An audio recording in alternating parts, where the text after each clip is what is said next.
What's up, Trails Collective? Ian and Ellie here for the weekly rundown for June 10th, 2020.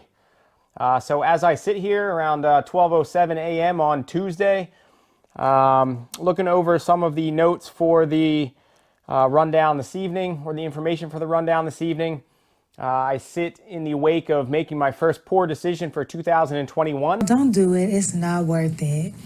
I'm not going to do it, girl. I was just thinking about it. I'm not going to do it. I did it. I find it interesting, the mindset of us trail or ultra runners, how quickly we forget some of the pain and discomfort, but how much we embrace the community of what trail and events and the larger community mean in our lives.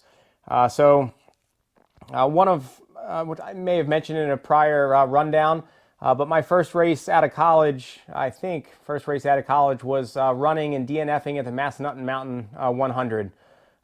Classic nationwide and particularly in our region. I didn't really have plans to go back. I was pretty content actually with the way I ran, how I finished. But 20 years is a long time, and even though I didn't have any intent to head back, I just caught in checking out Virginia Happy Trails, launched a new and revised website, and they just happen to have up there that Macedonia 100 registration is live. I thought that it was a lottery, and maybe this is a glitch, maybe it'll be taken back, but just decided in the moment that I should just go ahead and sign up for Macedonia again. Girl, don't do it. It's not worth it. I'm not going to do it, girl. I was just thinking about it. I'm not going to do it. I did it. And it's been pretty cool. Several friends have signed up since. So I think I'm very much going to regret that decision in the agony of how that's all going to go down.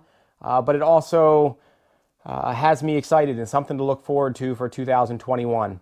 I think none of us still know what's ahead. Maybe it still won't be possible at that scale, even that time next year. But it's something to look forward to. And so check it out. If you're interested in Macedonia, registration looks like maybe now open. Can't imagine it will stay that way for long. So get on it, and I will see you out there. Also this past week, a huge thanks to 3 more friends and supporters that came on as Patreon supporters of the Trails Collective. This won't grow without you and without that community. So thanks so much. So this week coming on, big thanks to Sayard Tanis. She is Sayard Tanis Coaching in Pennsylvania. Coaches several solid athletes who have made really good gains. We featured an intro video to her coaching on the Trails Collective YouTube page fairly early on, and you can find it in the Trails Collective with the tag of under our coaching. And you can find her under Ice Empress Coaching. So Sayard, thank you so much for coming on and committing as a supporter for this coming year. Eric Kozak, number 2, we've mentioned him a couple times so far, as he's done some pretty cool efforts individually and with his family this year so far since we've been doing the rundowns. And it's been cool. I think Eric on his Facebook page posted a photo of just, I don't know, maybe it was like 5 years ago of him first getting into running and just scanning through some of his results, how quickly he's come on to finish some of the tougher races in our region or let alone toward the top of the fields. He signed up, I think, for the Ure 50 right now out in Colorado. I don't know whether that's still happening or not. I didn't get a chance to check. But in terms of sheer punishment, for those of you who haven't checked out Ure's course before, sheer beauty, but sheer just burliness. Eric, there's a few people that have finished out there in the Trails Collective that if you don't already have contacts, let me know, and I'll set you up with some people with Beta who have run it prior. Also, if you go to our Trails Collective forum, which I was going to mention, I'll mention that in a second. Eric, thank you so much for tuning in, for your family support, for all of you out there. Check out Idiot Runner, Eric and his wife, and thank you for inspiring my own family. My daughter, who with me watched the clip of your family a few weeks ago and that cool Yeti challenge that you did, it inspired her. And so I'm thankful for that inspiration and the effort ahead. So thanks, man. And then also coming on this week was Bryan Vanderheiden of Steep Endurance out of Connecticut.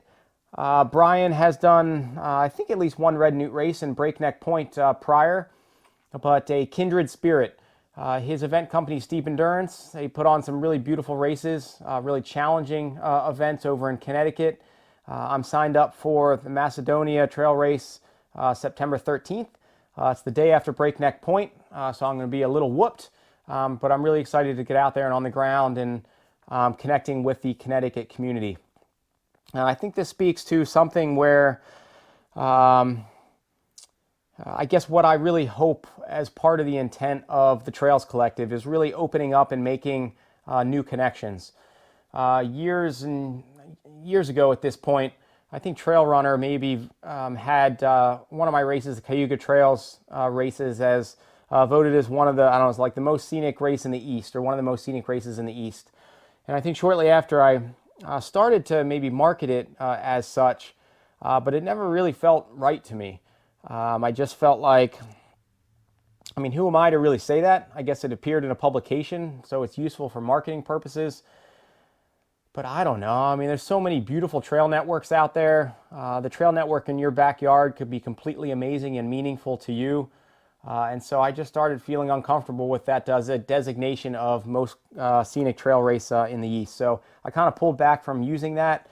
But I think opening up my own, mind and perception and seeing what other races are out there and really cool places and really beautiful courses. Connecticut's coming up as one of those areas. I think I was aware of maybe the Metacomet Trail prior. I joined, I think, Ben Nephew for just one run when I was at my in-laws in Massachusetts one weekend years ago. But it wasn't really on my radar. I mean, I knew of, I guess, the Shenepsit, if I'm pronouncing that right, from a jersey that Christina Fulchik wore years ago at Virgil Crest. Maybe with a Nipmuc Trail just in name. But I didn't really realize just how active and engaged the community is and just how much trails in Connecticut. So I think this has been part of opening my own eyes, and the intent, again, of the Trails Collective is to open you all up to maybe parts of the region and trail community that just wouldn't have been on your radars prior. Macedonia is one that I hope will still go in September. Join me out there, join and support Steep Endurance. And I'll also mention here in a little bit an event they have coming up this week here later in the rundown. So Bryan, thank you so much for your support so far, for keeping me tuned in for events you have coming up and making this project work. So thanks again. An actual race in this past week, one that wasn't on my radar, but was an actual real live race that happened. If it were, I would have given you the heads up. It was run with a view. It was the Mount Pisgah Challenge. Popped up a couple times for some Facebook feeds last week, but I couldn't quite pin down some of the details. But it did run down on Mount Pisgah in PA. It was in memory of a former park employee down there, Ed Bustin, who was just a really big supporter of people getting out and the events and the runners down there. And this sounded like it was a really classic event. It sounded like maybe there was like 150, 175 people out there. I don't know that. But classic in the sense that for just 10 ducats, people got a t-shirt, a medal, and some food afterward. It sounded pretty low-key. It was a beautiful weekend. People were just stoked to be back out there. I know that comes with probably mixed reaction for many of us in terms of really knowing what to think and whether it's too early or whether events should be happening. And I don't have the answers there. I have my own conflicts in my own head of how that all goes. But in any case, it looked like it was a beautiful weekend. And I think there were some sightings of the French national climbing team there. So there's that. On the FKT boards, and again, a shout out to the Fastest Known Times website. Buzz and his crew out there putting this together. It's what I'm drawing on each week to go through some of these times. And taking it state by state here in our regional coverage area to start. In Connecticut, former teammate of mine from Ithaca College, Jake the Macho Man Coteen, looking to make his middle-age debut on the trail scene. Had a productive weekend in taking an FKT both days. On, I think it was maybe Saturday, he lowered the mark on the orange-yellow figure 8 Tunxis trail configuration in just over 50 minutes. Next day, he followed by lowering the time on the Iron Trail out and back to 58 minutes and 2 seconds. I think that was a mark that was maybe only like a week or two old. So nice work, Jake. Also in Connecticut, Andrew Orefice lowered the Scott Newcomer's mark on the Connecticut portion of the New England Trail to 31 hours and 5 minutes. Pretty burly effort there. Nice work, Andrew. In Delaware, Bryan McFarland established a self-supported benchmark on the 59-kilometer Brandywine Trail, which runs between southern PA, might be in the Phoenixville area, or maybe somewhere in the main line, down to Delaware in 5 hours and 24 minutes. In Maine, Ian Ridgway setting marks here on a nearly weekly basis with some pretty stellar fitness and just a really solid, strong trail runner. Set off on the Androscoggin State Park circuit. He took both the one-way and the outback in one fell swoop. It's pretty awesome how that route's been sent so far. Ian's time of 1 hour and 9 minutes bested the prior mark of 1 hour and 15 minutes that was set, I think, just like a week or two ago. Or no, actually it was set, I think, the day before. Yeah, the day before. That's how active it is. So good on you, Maine. And then that was just a little bit prior to a prior 117 mark, which that I think was just a couple weeks or a month or so ahead of that. And he didn't fall too much off. 109 outback or one way and 226 for the out and back. So Ian, nice work getting after it. In Massachusetts, Ryan Williams, who had a pretty burly FKT a few weeks ago, he reached out, let me know he was going to be setting off on the circumnavigation of the Quabbin Reservoir or the Quabbin Trail. That's the water supply or watershed area for Boston. Looks like a really beautiful area. I'll plug a photo of it back here. But he and Jason Gray set off to do the round. It was 65 miles. It took him 13 and a half hours. Sounds like there was some bushwhacking in there. With it, some of it dialed in. Might set back off in the fall to see whether he could lower that. And just a quote from his Facebook of the journey. He said, wildlife was all over. A moose a few miles in, loons, 2 bald eagles, great blue heron, and a snapping turtle laying eggs in the road. They also got to see some of the coolest old trees lining the old stone walls, and ancient sugar maples and oaks everywhere. That sounds pretty incredible. So hopefully he's going to put together a video that he'll post on his site, Ramshackle Running, and we'll hope to stream it in here on, I don't know, maybe it'll even be next week's rundown if he's got it done. But I'm looking forward to that. New Hampshire, Joffrey Peters lowered the Cardigan Mountain State Park loop time, set in March and May of this year to a new mark of 1 hour and 54 minutes. In my backyard here in New York, friend Carson Albanese, relatively newer on the trail scene, but pretty great fitness and running pretty solid. He incidentally has a CBD supplement company. I think he sources from Colorado, but it's called Topia Organics for anybody who's interested in getting some of their CBD products from a local trail runner in our region. Check it out, Topia Organics. He set a time on the out and back portion of the Interlochen Trail, which runs in the Finger Lakes National Forest, to a mark of 3 hours and 20 minutes. Kelly McDonald established the women's baseline mark of 3 hours and 22 minutes on the Onondaga Trail. Frankie DeSoma came back on the beautiful Whiteface Ester Trail, lowering the only 2-week-old mark, which we mentioned here a couple weeks ago, by a hair, like 90 seconds to 2 hours and 4 minutes. It was no doubt beautiful. I would think it's beautiful up there. And then the Devil's Path, arguably one of the most remarkable, beautiful, toughest, most technical stretches in our region, if not in the country. I guess to some extent, in terms of a set navigable trail. Saw some action over this past week and a half. There was one Tristan Baxtendale. He set I think it's the inaugural or kind of the benchmark for the out and back on the Devil's Path. For all of you who know Tristan, know that he's a wicked strong individual. He's put up a couple really strong efforts so far in just the past couple months. But this was the Devil's Path is 24 miles, 24.2, I think, one way, gains over 9,000 feet of elevation gain.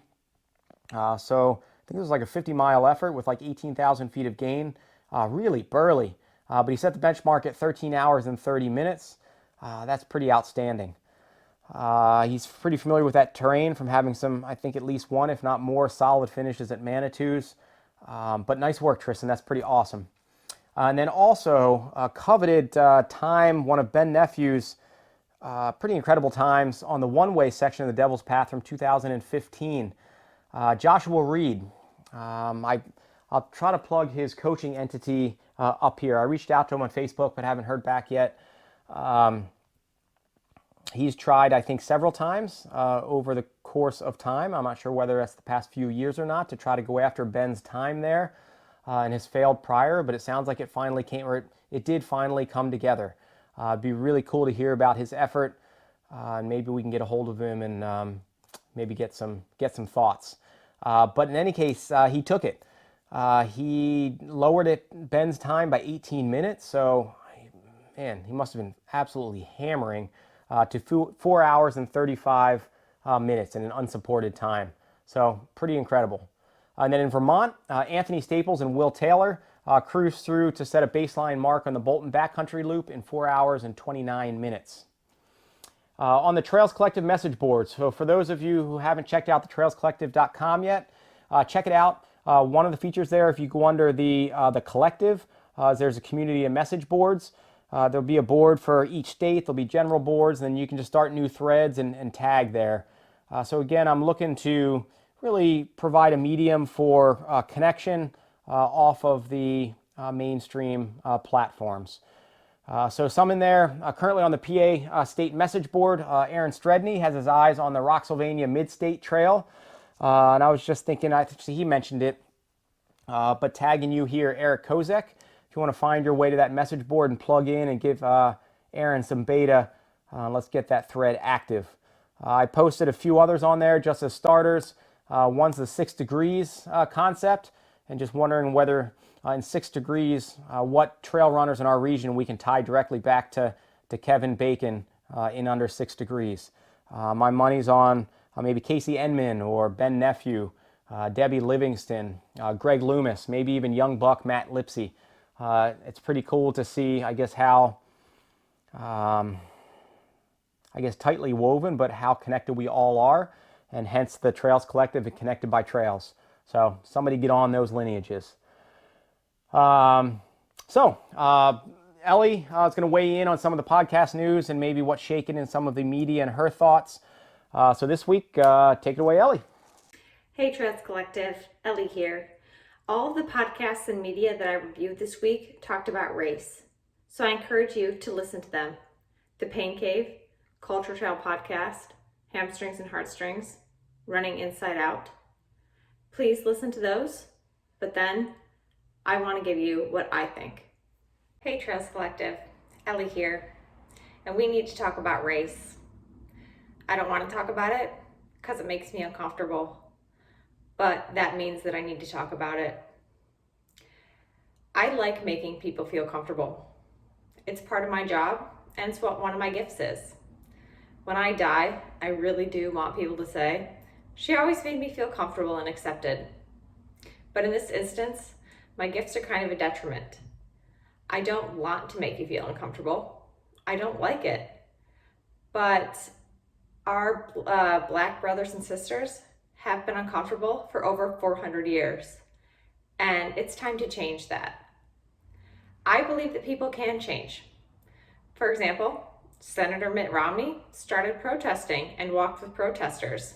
And he's sort of completely changed a lot of his views. Sure, it doesn't make him innocent for the things that he has done, but it proves that people can change. And people should change. We should all strive to have plastic and moldable minds. When new information or science comes to light, it's our duty to change our mind.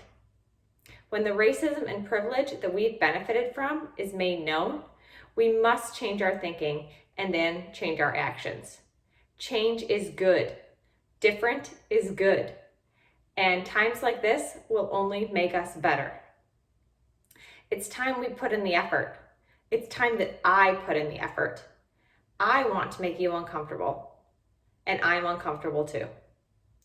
So first, I challenge you to appreciate when people who have expressed racist views and opinions in the past have changed their mind.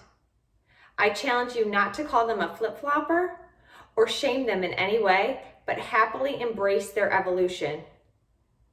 No one was right from the beginning. This is true in both science and relationships. They are processes and will forever be fluid when new information arises.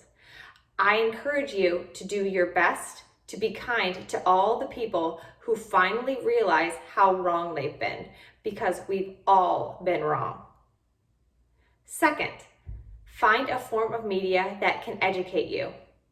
I, for example, learn the most from books and podcasts, but if you enjoy TV, movies, music, or social media, seek out the best information channel for you to absorb the content about racial inequality.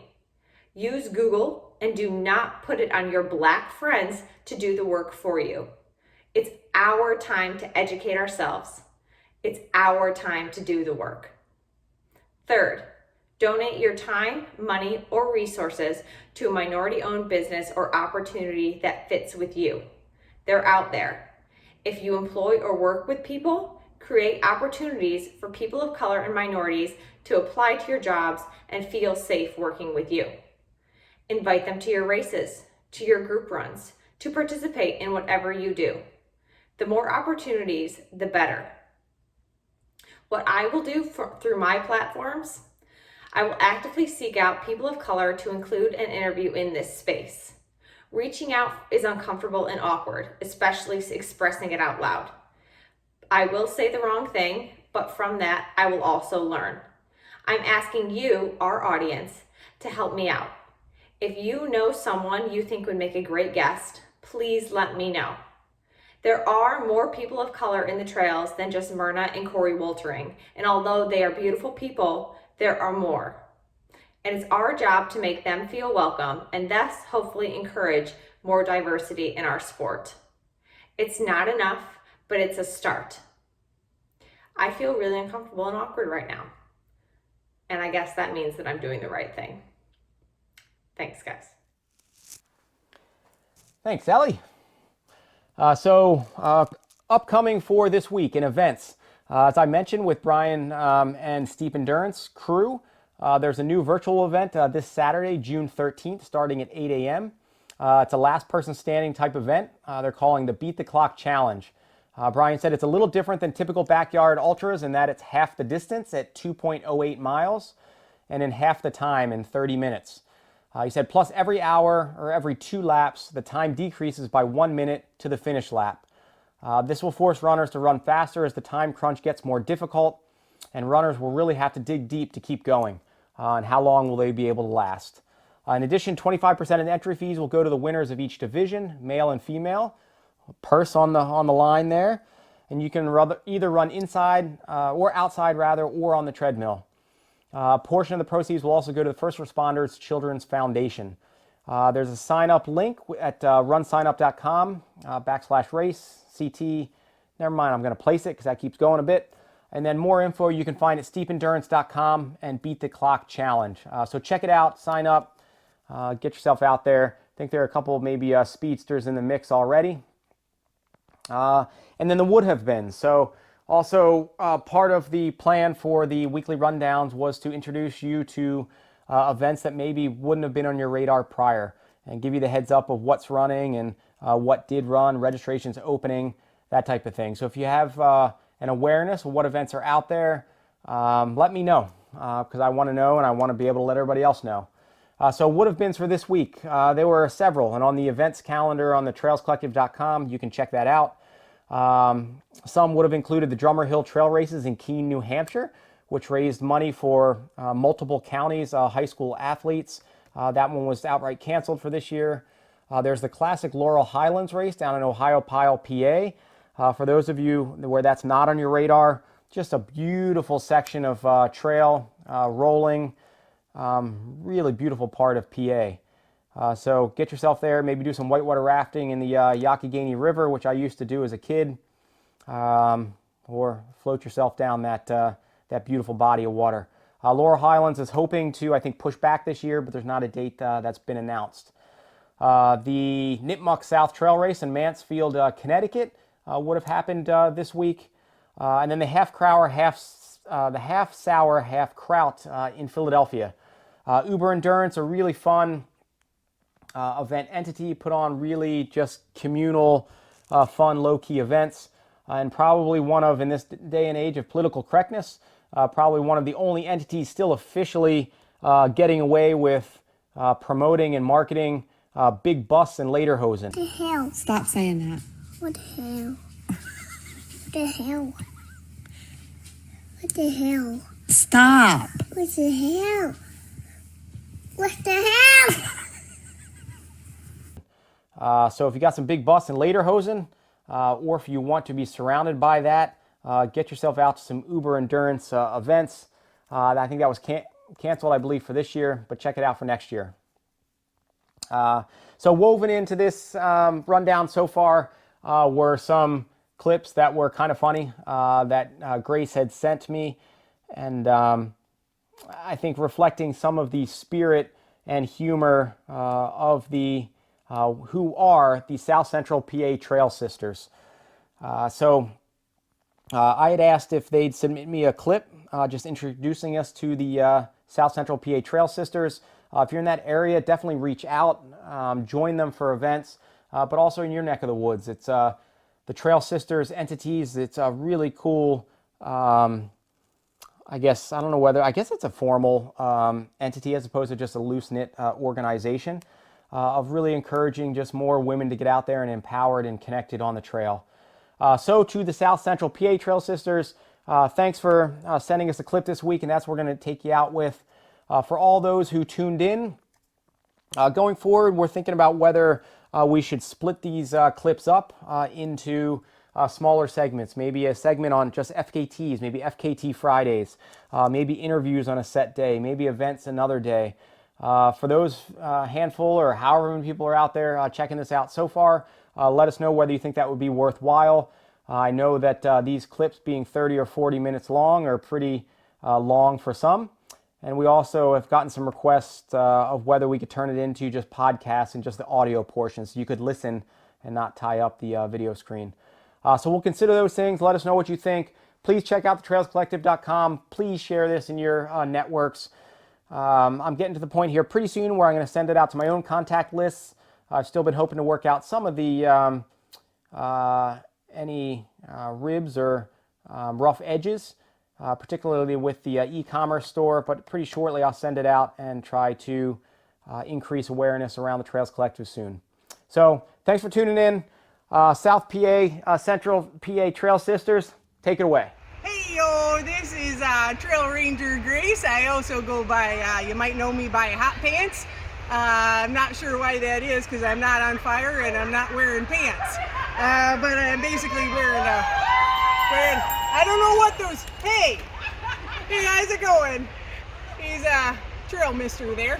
He's basically wearing a bathing suit out here in the woods here, and I'm going to tell you what we're doing. I'm putting out a public service announcement here because we're on the lookout for what are called some trail sisters. And I came down here to South Central Pennsylvania because I heard that there's some trail sisters around here in South Central Pennsylvania. We're going to try to track them. And they're sneaky little buzzers. They might be anywhere around here. And I tell you what, they come in all different speeds. They're going at all different speeds. Some of them are fast and they're running, and some of them are hiking, and some of them are backpacking here. and they come in all different shapes and sizes there, and all different colors there. And so you never know when you might see a trail sister, and they're sneaky. They're sneaky because I'm here to tell you how you can track them and how you can find them. The way that you can find some of these here trail sisters is they tend to be, they don't take themselves too seriously. And I got a real problem with that, you see, because I take these here trails real serious like. And they don't take themselves too seriously. They got all kinds of shenanigans. And especially if you're a new trail sister, they're real nice to you like. They're real sneaky and nice to you, and that's how they get you. They get you because they're going to be all friendly like, and they're like having fun, and they might be sneaking up right behind you and you don't even know it. So we're going to try to track ourselves some trail sisters and see if we can stop them from having all that fun on the trails and trail running and feeling all confident about themselves and boosting their self-esteem here. So we're going to see if we can find some of them. And here's how we're going to do this. I'm going to try to dress like them. I got this here cap, and they got these caps, and they got these shirts here, and so I'm going to try to disguise myself as one of them here trail sisters. And they got some other things that can kind of lure them out. They got I got my special shades. I got to have those. All right, so some other things that can lure them out. They like the smell of cinnamon whiskey, and so I brought this fireball. Let's see if we can snuff them out here and trap one of them, and we'll just see if I can crack it open, and one for myself. See if we can just it's wafting, and I don't have, so if we can't get him that way, we're going to see if we can get him with a trail sister's call. And I'll just set this here. I'm sure it won't be taken by anybody. Oh, I think I just saw one of them over there. And so we'll see if we can get some more to come out. Caw-caw! Caw-caw! And there they go! Let's go catch them! Let's go get some trail sisters!